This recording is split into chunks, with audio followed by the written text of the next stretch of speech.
If you want to move up, there's plenty of opportunity. You can move up within 3 to 6 months if you really wanted to. My name is Ashley.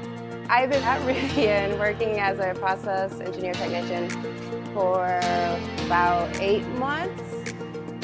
I was in Decatur working 3 jobs, and that's when I found Rivian. I started as an operator, moved up to a team lead, and now I'm with the process engineers as a technician. I plan to become a process engineer. I want to be able to manage my own line. So right now as a process engineer technician, I cover 5 different lines. So once I get the schooling, I'd like to become a process engineer.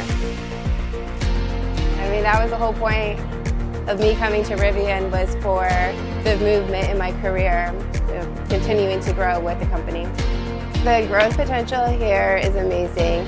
This is one of those jobs where you don't just get hired on and work on the line for 20 years.